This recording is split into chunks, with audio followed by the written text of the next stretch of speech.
Hi అండి. వెంకటేశ్వర స్వామి photo చూసారా? ఎంత బాగుందో.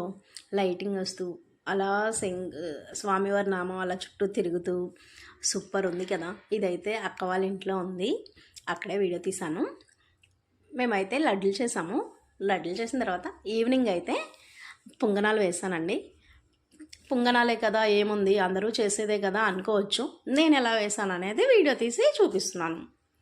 నేనైతే ఫస్ట్ పొంగనాల గుంట ప్లేట్లో వచ్చేసి పొంగనాలు ఇలా వేస్తాను. ఫస్ట్ దోశ పిండిలో ఆనియన్స్ ముక్కలు, పచ్చిమిర్చి ముక్కలు, కొత్తిమీర, జీలకర్ర వేసి కలుపుకొని చిన్న చిన్నగా ఇలా వేస్తాను. ఆ రోజైతే కొత్తిమీర లేదు, సో అందుకని కొత్తిమీర వేయలేదు.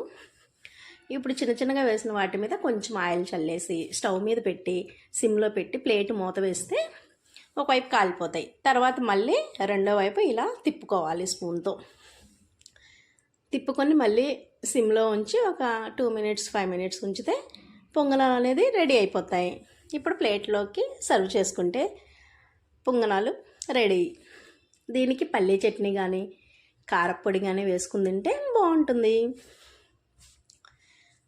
మన ఛానల్ సబ్స్క్రైబ్ చేయని వాళ్ళు సబ్స్క్రైబ్ చేయండి. Please like and share and subscribe, friends. Thanks for watching. Bye bye.